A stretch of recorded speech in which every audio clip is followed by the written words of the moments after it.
With the Kroger Plus card, it's easy to get lower than low prices for the win. Earn fuel points on every purchase and save up to $1 a gallon at the pump.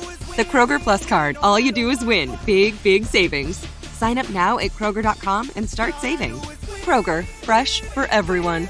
Savings may vary by state. Fuel restrictions apply. Save more on natural and organic items. Just clip your digital coupons on our app and use them up to 5 times in one transaction with your card.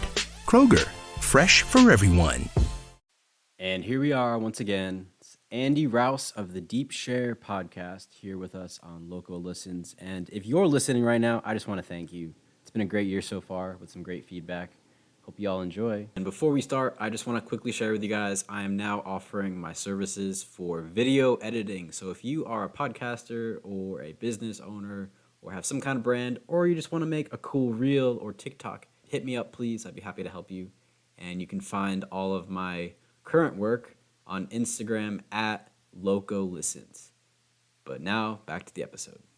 All right, there he is, Sir Andy Rouse. Welcome back, man. How's it going today? Dude, not too bad, man. How's it been? It's been great, dude. I know we both took a break from podcasting and much needed break to focus on stuff, but it's great to be back. And I know that it's going to be an exciting year for both of us. And for people who don't know, tell us about the Deep Share podcast. Tell us about what you've been up to. How have you been, man?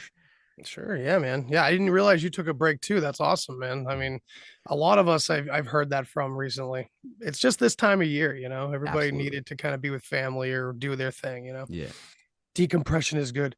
But yeah, the Deep Share podcast is coming back 1st of February, and I got some killer interviews coming up. And I think I'm going to switch the show up a little bit. Traditionally, it's been purely interview based.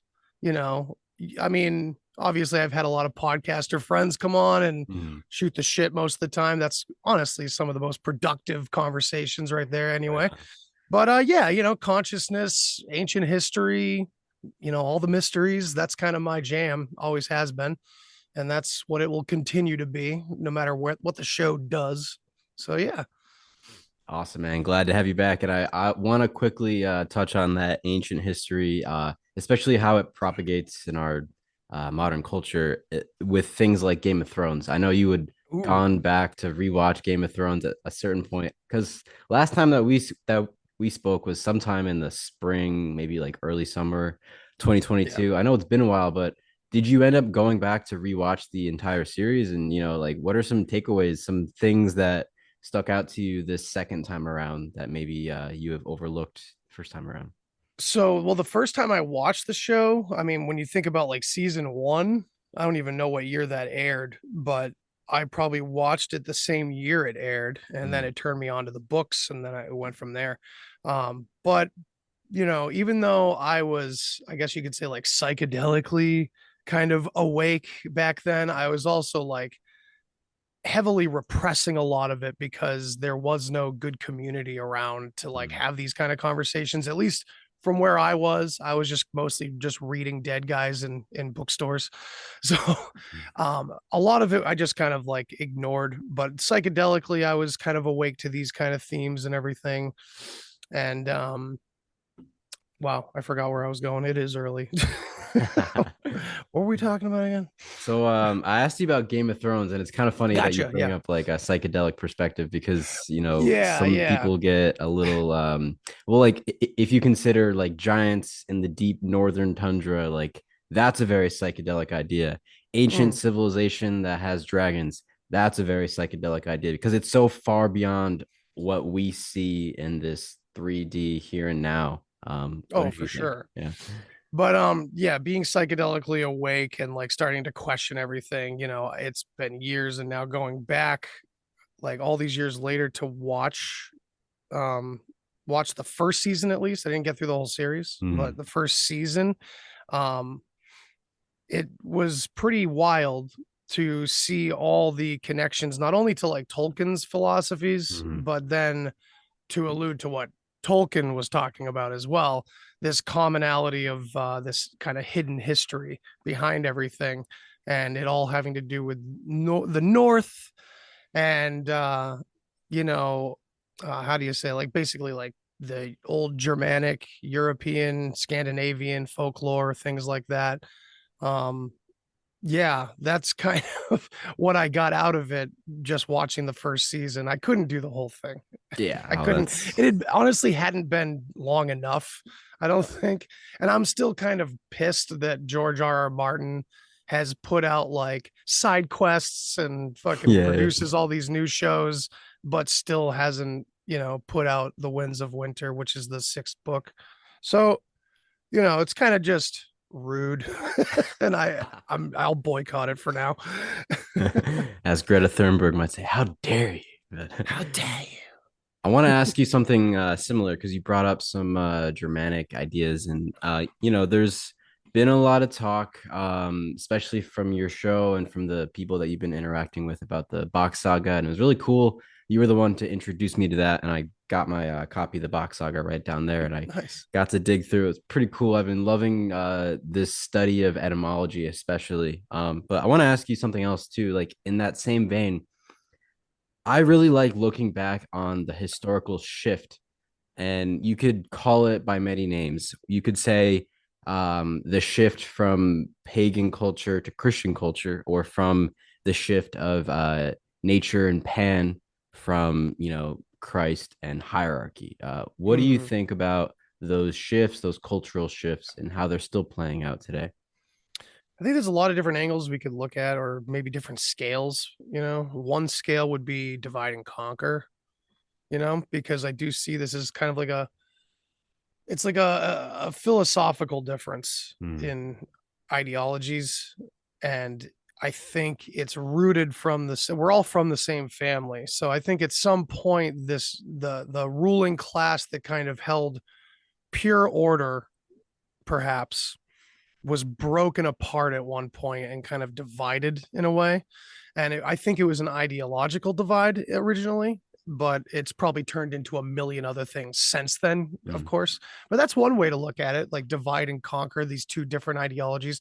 Another way would be um, kind of the analogy in like famous writings and stories like the prodigal son returning, the hero's adventure or hero's journey, as some know it as, from Joseph Campbell.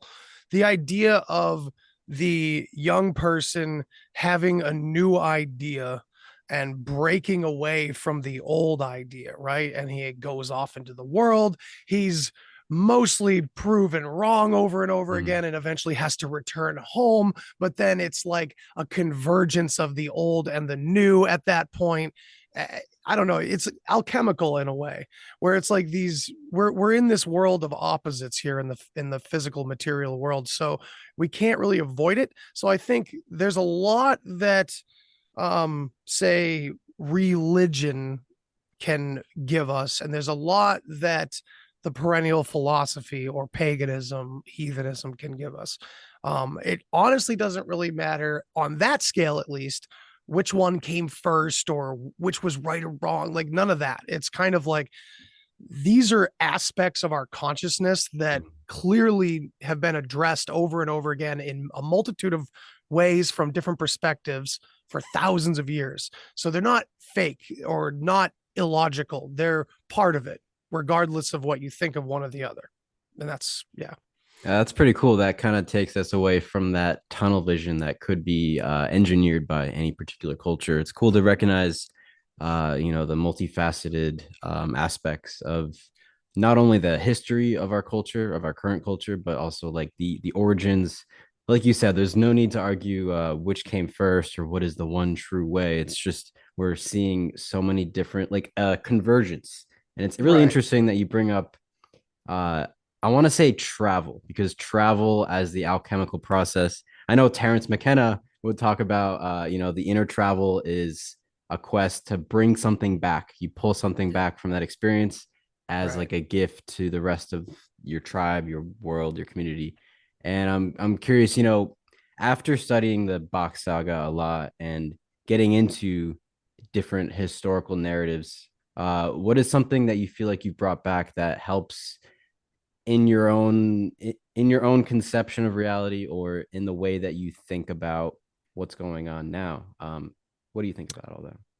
I think the box saga gave me like not, it wasn't something new, but it was like a flashback and a renewal of a feeling that Mm, I knew was legitimate.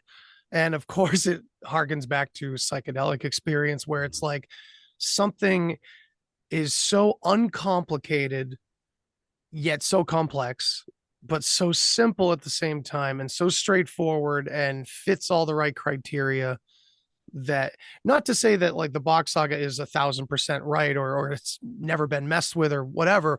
It's just the some of the big ideas in box saga directly correlate or parallel that feeling of certainty, that mm. gnosis. And that's kind of allowed me to run with it a little bit here and there, enough to see where I can kind of suss out some of the bullshit behind some of the other areas of study. I Right. get, I don't know, that's a little hard to explain, but I guess simplifying everything, and Occam's razor being a key thing, and it doesn't always work. Things are complex and things are complicated. What I kind of have put together from the Bach saga and history and folklore so far in my journey is extremely simplified, but really nuanced. And it takes a lot to explain sometimes. Oh, absolutely. Yeah. And it's cool that you bring up gnosis because it's a very universal concept. You know, you could be working with ancient Sufi traditions to reach gnosis. You could be looking at Celtic folk tales, whatever it might be. It's just this path that converges on gnosis. And it's really cool to think about that. And before like, there's a lot I want to ask you, Andy, but Cool, I man. just Yeah. gotta tell you that last night I fell asleep watching The Northman. I've never seen the entire movie. I got through like the intro, right? Have you Mhm. seen the entire film? I have not seen any of it. Okay. All right. So So yeah, going in with think fresh eyes here. think you know, I've only seen the first 30 minutes. Just think like Lion King, like Simba loses his father and then he has to go out and avenge him, and it's set Mm. up really cool. There's an interesting ritual in the beginning of the film that has to do with father and a son, and they're going into this initiation. And if you ever watch it, I'd love to discuss it some other time. I'll probably go back and finish it later tonight. Yeah, I'll check it out. Yeah, I feel like it'd be right up your alley. And other things that you've been posting on, because it's really cool that, you know, I appreciate, you know, we were kind of joking before we hit record that you may have taken a break from podcasting, but you have not taken a break from shit posting. And it's Right. yeah, it's not necessarily that you're posting shit. Like, let me be clear. Like, you're posting your shameless you know, unfiltered views on what's Yeah. happening or what you've been seeing. And it's cool that in the recent I don't know if you want to call it a zeitgeist, in the Yeah, recent it's a good word for it. cultural narrative, Mm. Randall Carlson and Graham Hancock have taken center stage. Yeah. Rightfully so, I think. They've been putting forth Yeah. a lot of interesting ideas, but that's not to say I agree with everything or I can even prove what they're talking about. But what do you think about this ancient apocalypse and how it's kind of Hmm. bashed into the narrative right now in this culture? It's weird. It's a weird feeling, but I feel like we keep getting these weird feelings over and over again.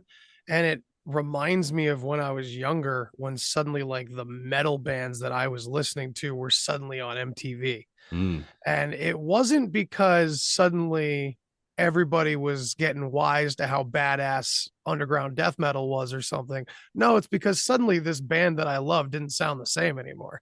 Right. That's usually how it went. And it's not that I'm not suggesting Graham or Randall or anyone in their field has like changed their views or anything like that's it's a not a direct comparison, but just the loose comparison that something's a little fishy when things are allowed to become extremely popular. yeah. And right now, everything alternative is extremely popular. We may feel like we're in like some little niche corner. It at least has to be debunked everywhere. Mm, It's no longer just for Skeptic magazine. It's everywhere. It's a topic, whether it's for or against, it doesn't matter. And that's the essence of divide and conquer, controlled opposition. So what are they? So where my mind goes is, what would they hypothetically be trying to tell us or want us to be constantly thinking about and paying our attention to, Mm. if this is part of it, if our underground kind of underdog heroes now are getting the attention they've long deserved? Because I mean, I feel that way. I've loved these guys for a long Yeah. time. Yeah. I knew Randall Carlson's name before I saw him on Joe Rogan because I was reading fucking Hancock's books and shit. Right. I Yeah. love these guys, but I also remember what Randall jumped on about the Guidestones. And you don't even need to be all the way super tinfoil hat to look at the Guidestones with a critical eye and go, well, what the fuck was this about? Mm. Okay, private citizen, yada, yada. Was it real? Oh, no, it wasn't just a private citizen. How about that? All these little connections. And it's like, what do you want to do with that? How do you escape that? And then you got people like Annie XT. I'm not sure if you're familiar with that name, but he's another really, really smart guy, really adventurous guy. He's had a great YouTube channel for a long time, but he's one of these, ancient mystery, or should I say suppressed ancient knowledge kind of headline people. And they kind of have defended the Guidestones when they got, attacked. Mm. It was this big thing where it's just like expressing what we express all the time, but with no nuance. It's like suggesting that this is precious hidden history, and these people are trying to destroy it. It's like, no, no, no, no, no, no, no. Like, whoa, wait a minute. And Annie XT directly compared the Guidestones to Giza and Baalbek and other ancient sites with the same, and he had to go back on that, of course, and say things like, well, no, I just meant with, like, regarding the same reverence and Preservation. Yeah. and Randall defended him, like, personally, like, Mm. went on record, felt it necessary. I mean, it was in a podcast, but it was still clipped and put everywhere, Yeah. Right. to defend this Guidestones. And you can't really look the other way, whether it's a real threat to humanity or one put there on purpose to scare the shit out of everyone on purpose. Mm. Either way, it's a psyop, and either way, it's a bad thing. And to defend it as if it's some piece of, important, yeah, I'm going off. I love it. I love it. No, this is a really, I mean, especially when How do you bring up the reconcile, Guidestones. right? Yeah. Yeah. I mean, yeah, I agree. Like, history should be preserved. Like, when we saw statues coming down in 2020, I was like, this doesn't seem right. This seems like Right. the opposite of what we should do. But at the Sure. same time, I could see why, someone like Randall, he is one of those guys that he's been able to uncover, or look critically at a historical narrative that most people are maybe too afraid to even look into, to even consider. And I, Guidestones aside, because that's Yes, a whole that nother is a podcast. I didn't So, get to finish my whole take on them in it's general. I just okay. went off on the Guidestones. It's all right. Yeah. Yeah. But they're like, what I generally think of it coming out is that something is being told to us Mhm. regarding that, and I think it's being framed in a very frightening way. They're not the only ones. I've had a number of people on my show that have their books out, and the conclusion is that we're gonna get hit again. We're gonna get hit again. We're gonna get it, and it's like, well, we don't. I mean, there's a lot of theories surrounding that shit, and there's, it's not just comet impacts or anything. It's a whole catastrophe, section of the library, you Yeah. could say. So I don't know. Is it being pushed on us because it's like a fear thing? Like, I don't know. I really don't know. Is it honest? And then again, I would like to note this, that in my opinion, controlled opposition has a lot more to do with subject matter than it does individuals. Mm. Not to say that, I mean, I know it's Randall behind the math, and I know it's these people behind these theories for the most part, but yeah, I don't know. It's a conundrum for me right now, because I tend to think that the truth lies more in ignoring everything that is being told to you about the world around you for the Yeah. most part. But I don't know. It's a constant Pandora's box.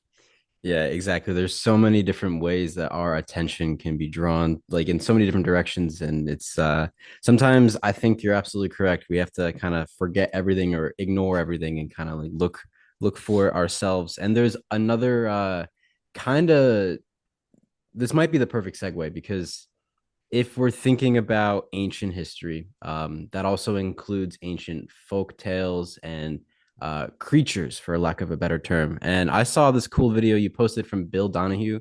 He talked about, we have to release this kindergarten mindset. He was talking about angels, how they're no one can be no one's going to be able to prove that they're entities with wings that fly around.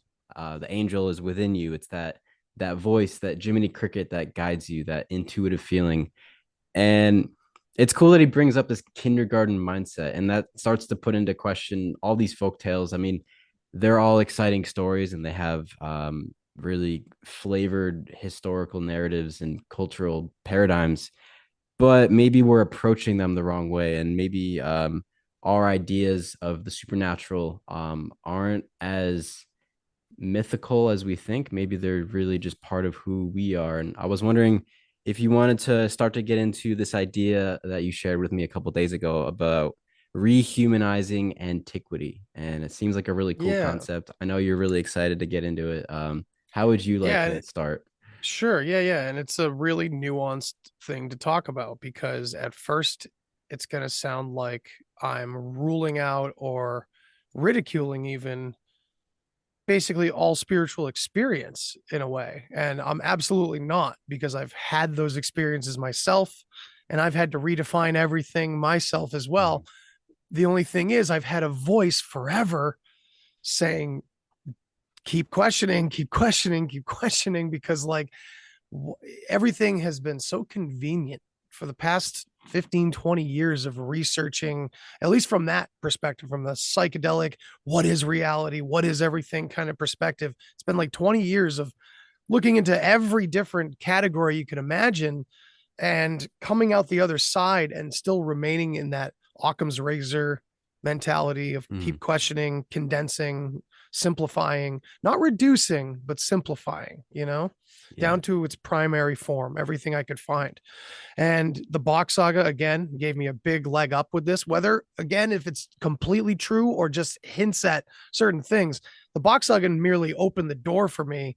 What's more drawn attention to my studies is the Irish folklore, Scottish folklore, English folklore, all that, Germanic folklore in general.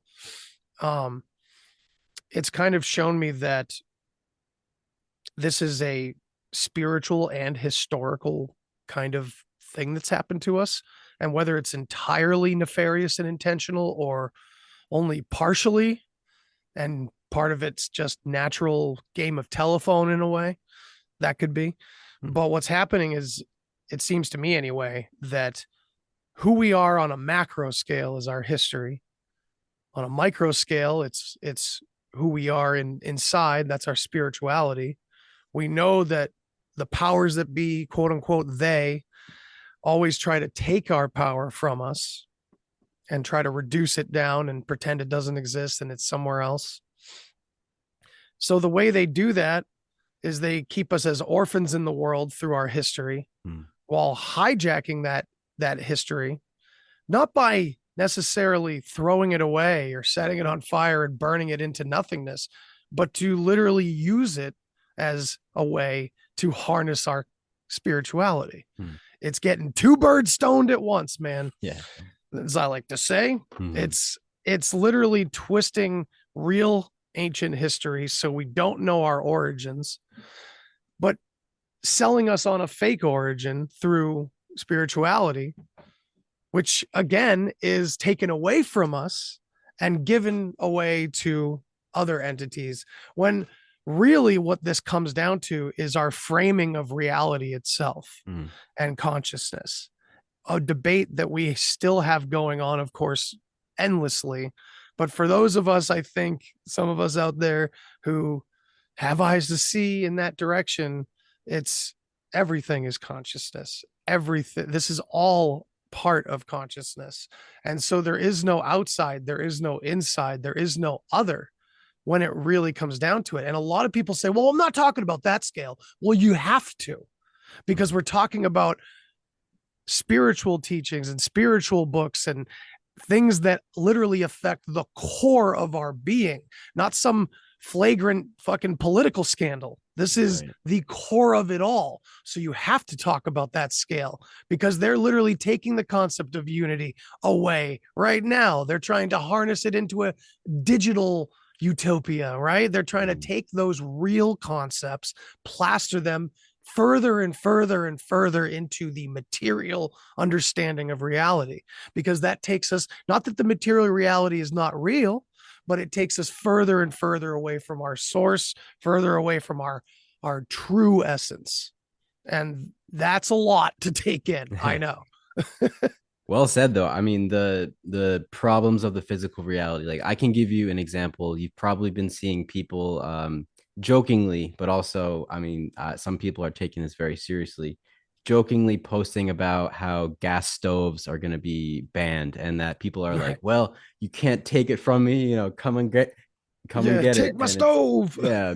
And for the people who are worried about this, it's pushing them down into that fight or flight sort of operation of their nervous system. They're not able to think about the oceanic consciousness and our ancient Right. origins, because they're so focused on just eating and surviving. And that's Absolutely. tragic, but it's a perfect example of, what pulls us away. And for people who want to do their own research and look into it themselves, could you I would love for you to clarify, because this is a really interesting story that I feel like, we're just getting started with. And if you could point to what do you consider to be kind of like the fake narrative that we've been given as far as history, and then like how do you see your personal perspective shifting to a different story or some other approach? Could you clarify that?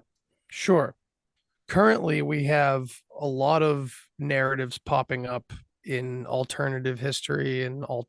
So you look at the entire UFO community as a part of this as well. They're kind of on the outskirts, because we all look at them like you're just desperately listening to the government over and over again. But that's not the whole group of them, right? But everybody has, experiencers have their experiences, me included. I've seen shit in the sky, and Yeah. I've had my weird, interactions in consciousness.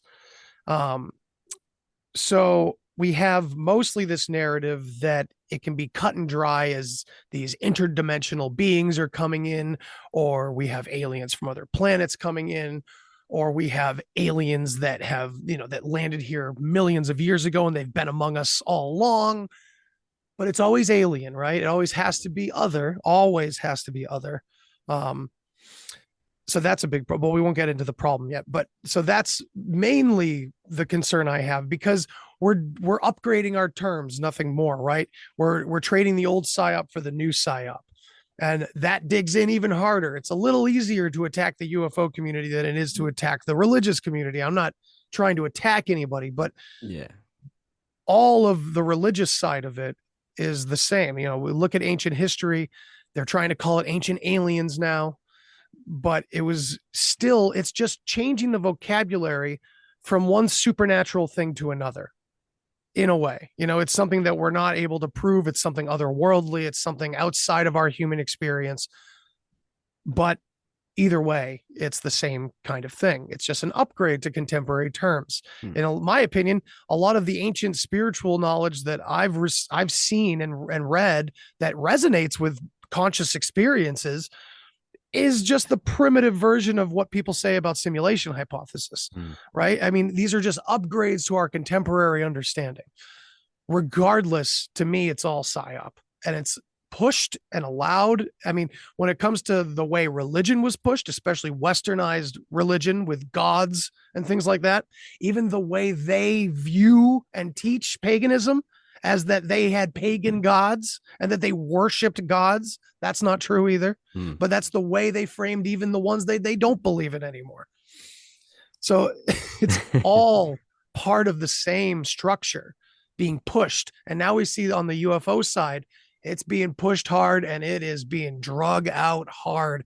So, the report that was supposed to come out in October just dropped the other day, and it's a big nothing burger again, of Just like course. last year. That's all they're ever going to do. And they're begging the UFO community to stop relying on them, but they just keep begging for it, because they want their little green men that we've been completely immersed in for 100 years of cinema and literature, Yeah, I and feel it like it's all safe to takes. say at this point it has become a new religion. Oh yes, and it does go back to the 1800s. The UFO mythology, not the myth. I mean, I shouldn't say UFO mythology because I've seen UFOs. Yeah, I've absolutely seen the the government's UFO work in the reality. sky, or a breakaway civilization. We can get Yeah, into that. yeah, That's yeah. my other theory, that there Mhm. it could be something along those lines, but I do believe it's human. Mhm. But yeah, so that to me is the narrative that is out there right now, one way or the other. Either it's a religious thing, an interdimensional thing, or an alien thing. And man, the interdimensional one and the CE5 stuff really, really is a great way for them to corral a great group of people, Mhm. right? It corrals a lot of people that think exactly like us and are us. Like, I love a lot of the CE5 material throughout the years, It's fascinating. it's Yeah. gotten me into things, because it's always truth layered in bullshit. Mhm. There's always layers, my friend. There's always layers. And But they have to put the truth there, otherwise we wouldn't be attracted to it. yeah, exactly. I mean, there's a perfect example. Again, this is coming from me just looking at your Instagram, your Sure. Facebook, your posts, and it's convenient because it's playing into these multi-perspective, like these multifaceted perspectives. It could be something mystical, it could be something human, and we're trying to suss out the details within all these layers. And one was about the concept of elves and how when you look at elves and the history of Ireland, that maybe these weren't mystical creatures like we've been led to believe, even though it's fascinating and interesting. And I love the elves in Lord of the Rings. They're like my favorite. But Mm-hmm. really, this was more of like a historical term for conquest or for invasion. Do you want to expand on that a little bit? Well, the term elf or elven, specifically elven, if you follow the etymology, literally just means white. Mm-hmm. And that pops up over and over and over again. What I meant by maybe invasion or conquest, more like just describing the people who did those things, Yeah. um, from the northern regions. Um, and this is stuff I'm putting together after interviewing a bunch of different authors who have had their niches and they've explored those niches relentlessly, And the one that has hit home with me the most is Ireland and Scotland. This is where, my heritage is. And yeah, looking into folklore. And keep in mind, my first mushroom experience, I literally felt like I was in one of those psychedelic gnome friggin' mushroom posters that you'd find at like Hot Topic 20 years ago. Yeah. Like, I was immersed in that world, so I understand all of it, and I'm not taking it away from anyone or trying to. But we have to separate our experiences from the language that we're given to describe our experiences. And this actually was a shift in the 1800s. A man named McDonald, I can't remember his first name. I could pull it up, but he was like a predecessor of Lewis Carroll, Mm. and he basically was the first author, at least popularly, to use the term portal or porthole Yeah. Yeah. to describe a doorway to a magical place. Before then, there is no use of that term being used in a mystical way, Hmm. other than metaphorically, and the metaphor is on its nose. It's like right there. It's on purpose. It's obvious. So we can expand on that by saying that most of the writing of Irish and Scottish and English folklore in the 1800s was starting to gear it towards that direction, into the fairylands and things like that, and all these mystical experiences, mixing it with another thing that was a coming of age thing, which was psychedelic popularization. Mm. This happened in the 1800s. We knew that this was going on. Like, Wasson was late to the game. Like in the 50s, man. Like the 1800s, we knew that we were interacting with all these tribes. Everyone knew that these practices were going on. So these narratives were coming together. This psychedelic narrative where a lot of convenient spiritual experience comes from, and the history that was there that wasn't supposed to be there. Because in the 1700s and before that, you can look back at historians with primary sources, and they all consider it was popular understanding that most of Irish folklore was kind of a declaration of how the Erie began and what the tribes were like back then. That these were descriptions of real people. That we have the story of the Tuatha De Danann coming to Ireland, the Irish shores, in flaming ships in the sky. And of course, people run wild with that. And that's a similar story to a number of other cases. But the reality is that these traveling people would burn some of their ships to discourage cowards from turning away from battle. Because when they were there for good. They were setting up shop. Fully They'd committed. make other ships years later, if they were going elsewhere. They had massive fleets. These are the seat people that everyone keeps alluding to that we don't quite put our finger on, But we can go everywhere with this. I mean, bring on some more. Yeah. That's the exciting part, man. That's the exciting part. Yeah. Because, I mean, one thread of historical narrative can be picked apart and looked at in so many different angles. And then you can realize that, the same methodology, the same perspective that you can take on, was it mystical? Was it another metaphor for reality? And the portal, the porthole was really interesting because I'm sure most people may have thought of Narnia in that same way. And I'll put that aside for a second because I want to go to a completely different side of this globe or this plane or whatever. I say this that realm. Unironically. Yeah, this realm, perhaps the most mysterious area of this entire place is Antarctica. And I saw you post about Midjourney, and people know that this is the AI image generator. And that's fun to talk about. But I saw that perhaps these were, I don't know if they were actually images from that website, from that program, or I don't know where they came from. Maybe you can fill me in. But I was seeing pyramids, statues, structures in supposedly the Antarctic region. And I would love for you to unpack this for me because this is one of my favorite topics that I think it's the most mysterious. I think it's hard to really grasp for myself. Well, this is a really interesting one because it leads me into all sorts of different places, and it includes controlled opposition and this narrative that we're talking about, of course. And it also does leave some questions about Bach Saga, and not just Bach Saga, but the North in general, and this old pagan history that has been expunged from history. Because of course Antarctica is our southernmost point, and they love to rub inversion in our face.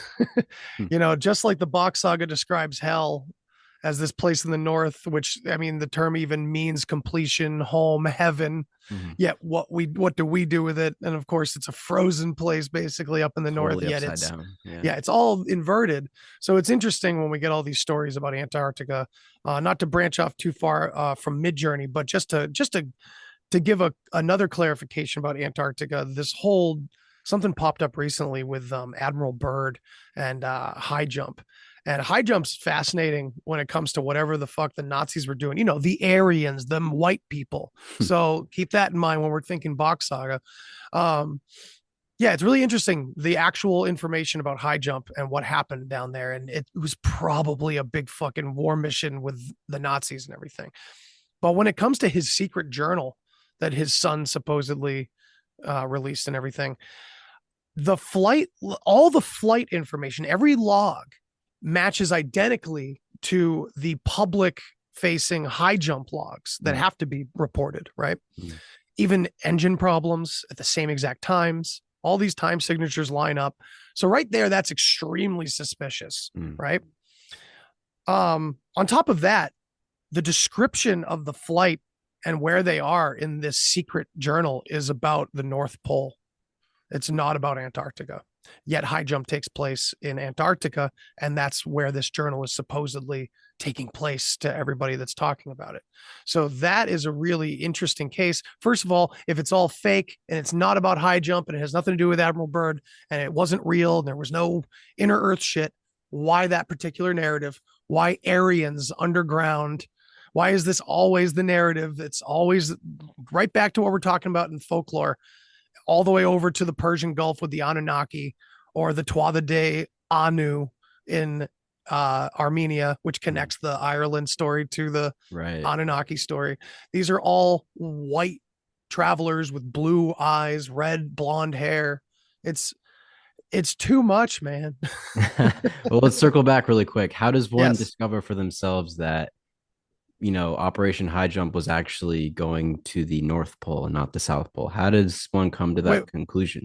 no. So high jump was Antarctica, and Okay. all the official documentation and everything that happened, Yeah. even the suspicious parts that they're not saying anything, but we all think Nazis. But the All of flight, that is public facing knowledge, the yeah. flight logs, everything. But this journal, this secret diary, That's it. Yeah. that everyone associates with high jump and Antarctica, because that's the convenient thing, right? It was like 30 days later, the Antarctic Treaty was signed when this diary hit the shelves and started making tons of money, asterisk. That journal was talking about North. It was the North. It was the Arctic zone. Gotcha. Okay. So so one, this is proving to someone out there, look at these people. They're just associating with Antarctica because we've led them into Antarctica as this big secret, which it still can be, obviously, but not the secret about Aryans and all this proto-Ariana philosophy and stuff like that. That comes out of the North, and it's interesting that narrative is put out there. Even though we took it the wrong way, it's interesting that it's just there.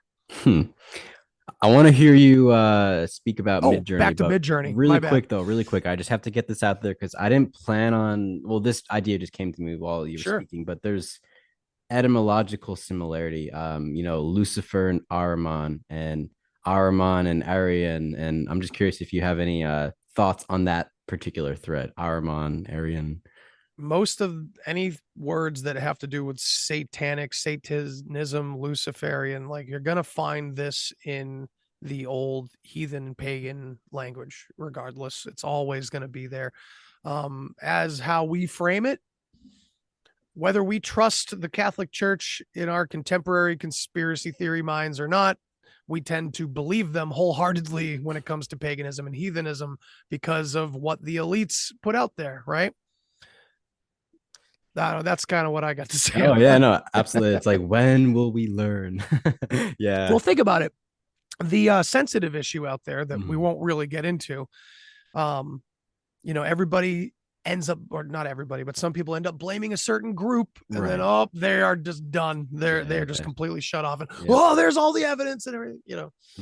It's kind of similar. It's like you start talking about it, and it's like, I don't know. It's too complicated, really. Yeah, lots of speculation, but tons of fun, nevertheless. But anyway, Midjourney. Yeah, artificial intelligence generating images. It's something that's fairly new in our access to it is fairly new. I'm sure it's been around for quite a while. Probably been around for a while. Well, some people would say it's been around for like decades, and they've been doing it to us forever, and everybody's fake out there, and everything we see on film. And I won't go that far, but I will say that they're absolutely, it may not be they. I mean, I don't know anybody from my own life that's that much of a narcissist, horrible human being that they would purposely put out fake images. Oh, what am I saying? People are assholes. So whether it's they or just some random douchebag using Midjourney, a lot of these images of Antarctica that came out about what was it? I can't remember his name. It was it Kelly. I'll pull it up, but it's this actual journey that took place, this expedition that took place to Antarctica in like 1908. And there's hundreds and hundreds of pictures of that experience. It shows melted areas, it shows mountains, everything you can imagine that people would say they're hiding from us down there. But what it does not show, and it's completely different resolution and image quality, are pyramids and mass, ancient grave sites and monuments and things like that, and random, faceless researchers looking at said things. And that's the thing.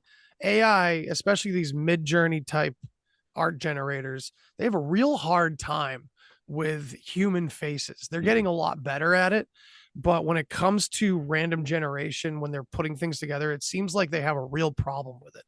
And things get misplaced. And if you're not looking close enough, you might miss it. But if you look close, it's like, wait, structurally, that would fall down. Like, that doesn't, none of this makes sense. Like, it's fake. It's thrown together by something that does not know the background from the foreground. Still, in my opinion, to some degree at least. But some of those images were actually found on Midjourney's like advertising front page. They're not there anymore, but they were up for a while, of what you can do to manipulate black and white and this and that. And so when I started seeing these pop up, I'm like, this is the telltale sign. They did it with Roswell just a few weeks earlier. And it's like, one of these crash site pictures has a UFO floating above people, like in the picture. What the fuck is going on here? Like, so it's just so obvious that this is fake. And I've just taken it upon my asshole self to start calling out random accounts that are way bigger than me, that are pushing this shit over and over and over again. And not to say that they're horrible people, but wake up, pay attention. You can't stand for paying attention and doing the research when you're not paying attention and not doing the research, and just posting everything for the grift. I mean, and that happens more than everything. Or, they're fucking hawking chalk pills or something. Yeah, like right. The body right. can't heal itself. Oh God, yeah, that's another fun rabbit hole. I just Shots spoke to, fired. Deplorable Janet about that. Yeah, it's like they'll try to sell you anything just to, push you to forget about how powerful you are, how capable you are, just in your own physical body. And it's interesting too, because part of, some people do podcast shows or write books for a number of different reasons, and it's cool that you can consider who you're speaking to, or like who you hope to reach out to. And it's fascinating because sometimes I just do this show because I like to talk about these things, and there's other people who like to talk about them. Whoever wants to listen, it's great. But it's also interesting to consider that if you're looking carefully and you're being intelligently selective about what you promote, what you put forth, you could be helping people who don't know any better to not be led astray. And that you're really, if you're gonna challenge or call out people who are maybe putting people on the wrong path, then I think you're doing a good thing by speaking out and being like, hey, this is a cool idea, but I wouldn't fully accept it as gospel. Here's another way to look at something, and it's cool. And I'm trying to be very nice about it. You are, yeah. But for the most part, I'm trying to. But in some cases, it's frustrating when I kind of get responded to as if I'm talking to some normie friend who's denied everything, like everybody has the past few years, right? That really frustrating conversation that you end up having with people. Oh yeah, it happens to me in this community a lot, because I point things out. It's like, stop ruining it. It's like, stop ruining what? Like, what? It's almost as if we were hoping, and it's a good hope, it's a good intention. We hope and we wish that we were all in this big cohesive group that understood, I think for the most part, where it really counts. And I said this the other day to my buddy, Drew, that we, at our core, I think in this big, broad podcasting community itself, it's kind of already an FU to the mainstream. It's already we're going to do this ourselves. We don't need a boss kind of attitude. Decentralized. And that's a good start anyway. But I'd say that's where it ends, and it's hard because I think a lot of people have held on to that. Like, this is their saving grace, this community, me included in a lot of ways. But we're not all going to see eye to eye. But the more, again, the more we continue to question and not collapse on any conclusions, because I feel like the answers are in whatever's behind the next little nugget of information. It's not the piece of information itself. It's a If trail that of makes any breadcrumbs. sense. Yeah. Always a Yeah. trail of breadcrumbs, but it's kind of in how all the I was trying to make an analogy out of it. Whatever. It's how the breadcrumbs make you feel. Well, speaking of bread, dude, I mean, like the word companion is like those who you share bread with, like Yeah. pan, and it's cool because the friends that I've been making in the podcast world, um, they've been people who are, you know, what I want to say is that it's this kind of community that invites discussion, debate, usually friendly debate. I've seen it Yes. go out of hand, which is fine. That's 99% of the time, it's amazing. And it's open. 99%. Yeah. And, I don't want to sound too ironic saying this, but it's something that just popped in. And whenever you have these ideas, just share them. If that's anything I've ever learned, Yeah. if I listen back to this episode like 45 years from now, I'll be like, yep, I'm glad I just said what was on my mind. So I think what we've been doing and what a lot of people have been doing with these stories, with these rabbit holes, if you will, is that they're making conspiracy fun again. And that's what I want to like stick to. At the same time, though, whenever we have like, I know in a couple days, the World Economic Forum is going to be meeting, and Russell Brand did a really good video about the WEF is like the WWE, and it's like they're having like a SmackDown versus Raw, and it Yeah, also they all want us related. to fucking pay attention to it. Yeah, exactly. They're putting on this like wrestling match for us. But all that aside, Andy, what do you think as we wrap up? What is the best case scenario? Because some of the things that we've talked about, we haven't said it yet, but we're implying that there's some kind of process of disclosure, perhaps. And Mm. what do you see being the best case scenario if things continue in the way that you would like them to go? Oh, then if it continues the way it will go, that I want it to go, then we, the people, will be bringing disclosure to the government. Mm, And it won't be what they want us to think it is. That's kind of the overarching thing for me. it's a good way We're to put gonna it. it's kind of a race to the finish line, but it's either that or they're never going to come out with it with anything. Everybody yells Project Bluebeam or this or that, and there's some interesting theories behind those Mm, scenarios. But at the same time, it's like this Nothing Burger repetitive release is kind of doing the trick already mm, for whatever they're trying to do. It's just roping in more and more people having this very subverted trust in the government all over again. mm, It's like a very large popular contingency of free thinking, quote unquote, critical thinking people that got re-swept into the norm almost because they just hang with bated breath and wait for the Pentagon's next word on anything. While we are all having podcasts and interviewing people that are getting discredited, they're desperately trying to get narrative officials on their shows. And I think to some degree that's cool if you're going to ask some hard questions. But if you don't, and you're just going to kind of be letting them run the story that they keep running on headline news, mm. then what's the point? Can't be afraid to challenge what's happening. You can still be friendly, but you got to challenge what you're To hearing, a what you're certain seeing extent. to a Yeah, certain man. extent. Yeah.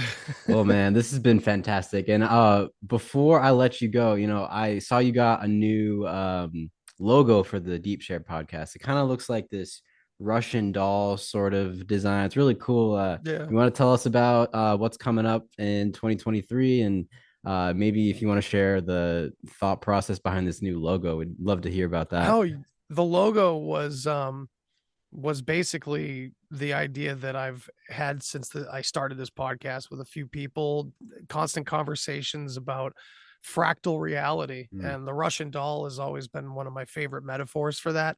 So I kind of just took different, big points of my personality, I guess, and tried to make different Russian dolls out of it. But I had some help with it too. So nice. yeah, that was cool. 2023, man, I'm just going to be trying to put out more conversations, more ranting as well.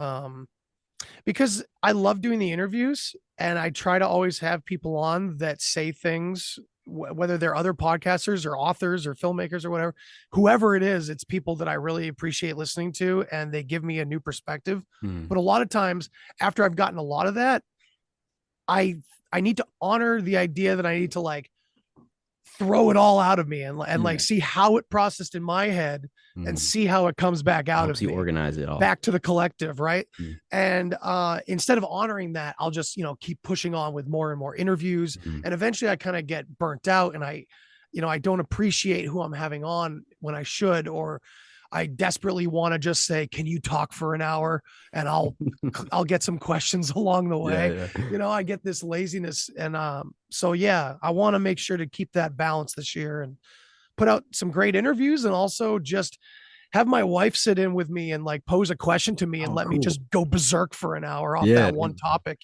I think that might be fun, whether Yeah. it comes off great or ridiculous. I think it'll be fun regardless. So yeah, that's what I got going on, man. Awesome, man. I'm happy for you. I'm happy that you're back in the podcasting game, and it's been really fun as always. I appreciate you coming back on Local Likewise, Listens, man. and Always a hope, good time. yeah, man, it's gonna be an awesome year, and hoping for the best with quote unquote disclosure. Whatever happens, all we can Whatever say is happens. that it's whatever we bring forth that will be what matters in the end. So I appreciate you, man, and I hope you have a fantastic day. You too, man. Thank you again for having me on. It's always a good time. You're a great thinker. You're a great interviewer. Appreciate your questions, man. I appreciate your mind. You're always thinking. So keep doing what you're doing, man. Thanks, man. Likewise. Adios. Peace out.